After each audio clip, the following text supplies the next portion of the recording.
Hey guys, Banana Luck here. Welcome back to another Watcher of Realms video. We are having a quick look at this weekend's banner, which we now know that there's a 1+1 as well. I think this actually showed up yesterday, but I thought that today would be a better day to make the content and tell you guys which is the best banner for you to summon on. So tons of stuff coming up here, but let me just get the 2x one out of the way. If you're a new player, you're nowhere near PD, so you should definitely go into 2x banners because that's the best way to go when you're new. And if let's say you're a new player and you are like about 100 summons into PD and you definitely have another 100 more summons to hit PD, then definitely wait for the 1+1 banner. So that's generally what I always say for the newer players. Either go for the 2x or go for the 1+1 because that's really the best case scenario for you guys, getting as many legendaries as you can so that once you start collecting a bunch of them, you can then start to identify who do you need and go for the more specialized banners like the one that we have here. So Hatsutt and Valkyra banner, amazing, both stellar units.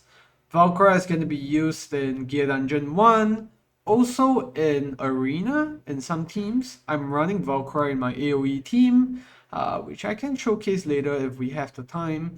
And Hatsutt, Gear Dungeon 2, especially useful in clearing out the top waves that multiply really quickly once they start walking off. Hatsutt is perfect for that. And Hatsutt is also a key for anti-air arena, especially when dealing with the big swarms. But if you have Ingrid, then just ignore whatever I just said because, Ingrid basically replaces Hatsutt in clearing out the swarms.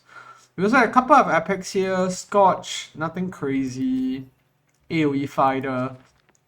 Oleg, however, amazing tank, but everyone already gets Oleg from Void Rift Epilogue, so don't really need to summon for him. You can use your Soul Stones on him if you want to get Awakenings, but honestly, I use Oleg at A0 all the way till I finish the entire Void Rift, so I don't think you really need to go for higher Awakenings on him.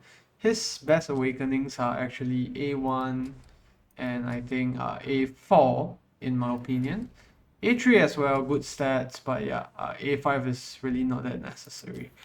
So yeah, those are the epics and that's the general view of the heroes. Let's just go into it. Valk recently got reworked. She had added talent, so she now inflicts vulnerability of magic damage by 15% to enemies entering her attack range. Previously, this was only available when she attacked the units, but now as long as they enter her attack range, she's gonna get that buff.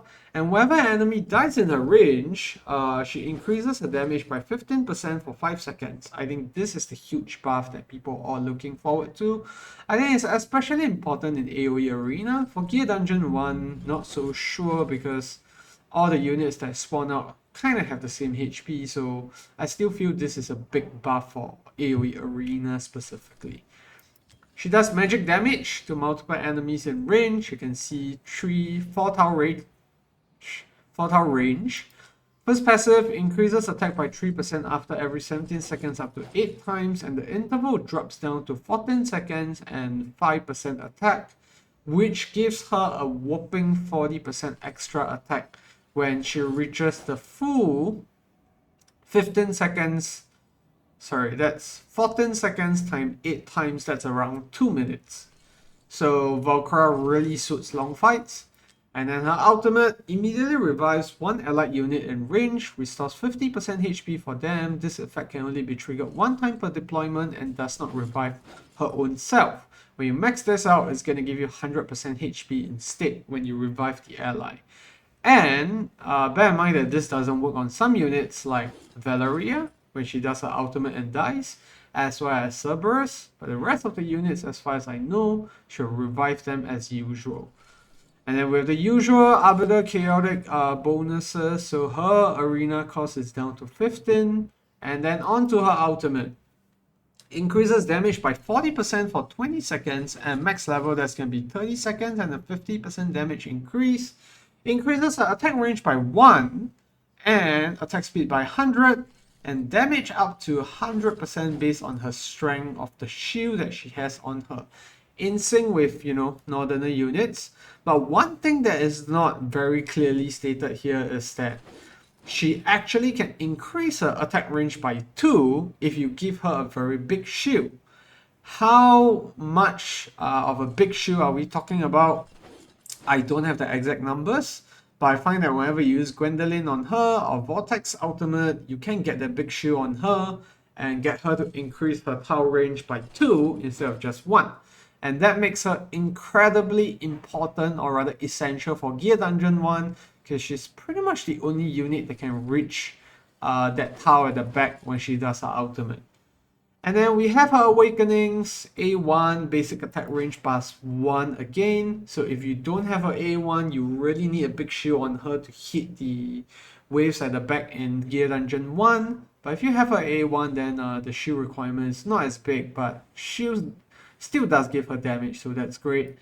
And then A2, standard, your flat attack, percentage attack of 5%. A3, damage increase based on shield plus 50%. A4, crit rate plus 5%, making her easier to build. And then A5, when an ally is revived by her skill Miracle, both the ally and the hero gain a Divine Blessing, which gives her 100% damage increase for 10 seconds. So this got buffed recently. Previously, it was just a damage increase to the ally respawn, but now Valkyra gets that revive as well. So, amazing unit. She was very pretty much an underdog before Gear Dungeon came out, before GVG came out, but she was kind of a nice unit to have in GVG for a while in northerner teams. And then once she got added to Arbiters as well, she then became an essential part of, you know, Arbiter teams until we had more Arbiters added. So now she's not really super necessary, but yeah, Valkyra is an amazing unit, must pull for most folks who don't have her, and if you're struggling with Gear Dungeon 1, and if you're an Arbiter fan, you have Praetors already, then of course you want Valkyra to complete the 5 Arbiter set so that, you know, can maximize the lot skill that Praetors has. Here, can see for every 1 faction team member, you deal true damage equal to 100% of the lot's attack to 2 random enemies.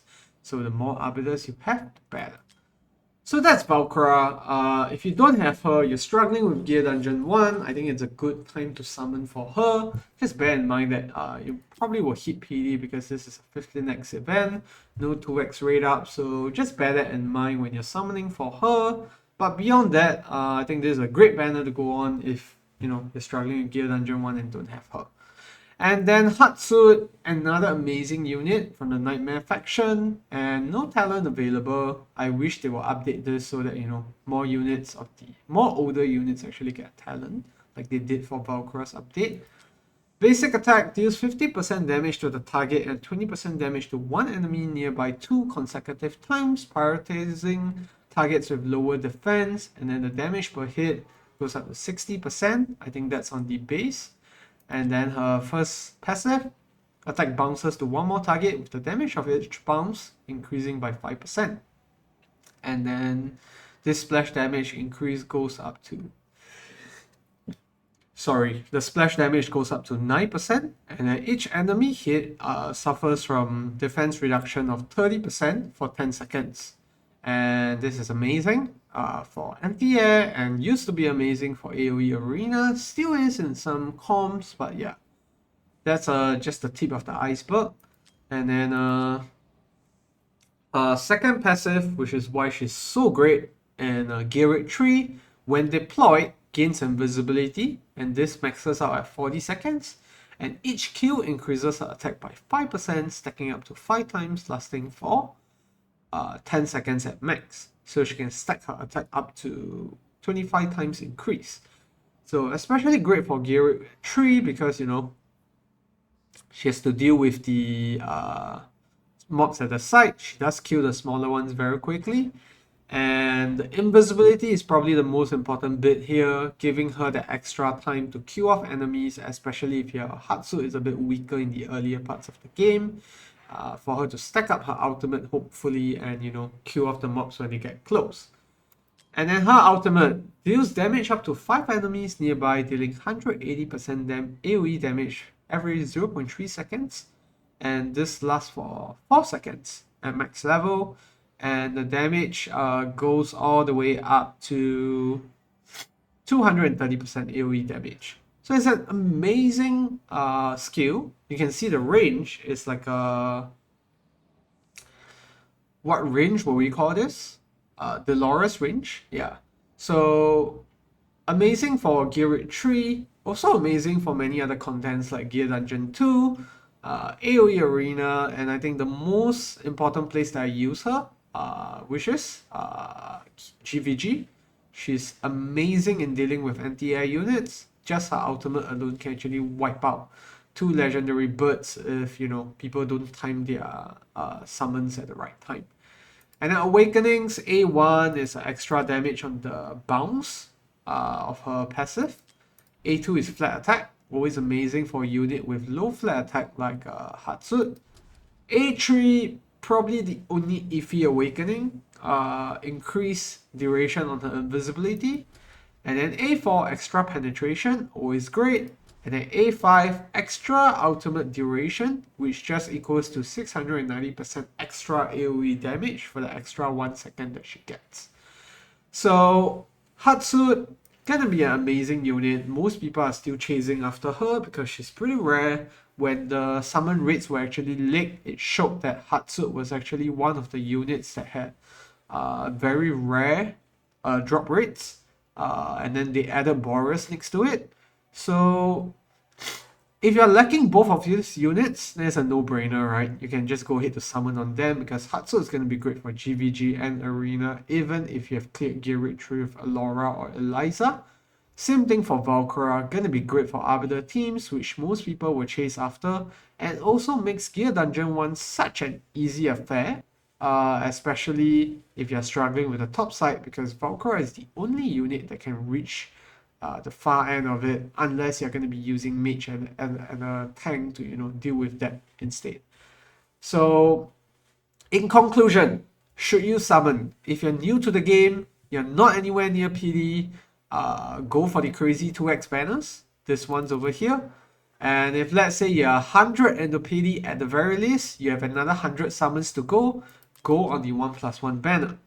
And if you're chasing after these specific heroes, Valkyra for Gear Dungeon 1, or Hatsutt for Gear Rate 3 or Gear Dungeon 2, then you chase after these 15x banners. But if you already have these 2 units and you're just itching to summon, you're near PD, more than 100 summons in, then just go on the 1+1 as usual, like what I always tell people, because, you know, 2 legendaries for the price of 1 is always great. So yeah, that's the conclusion. If you do have any more questions, leave it down in the comment section below whether you should summon. I'll try my best to answer them before the banner hits. And if you're summoning this weekend, all the best. And yeah, if you enjoyed the content, leave a like or subscribe to the channel. And I'll see you in the next one. Goodbye.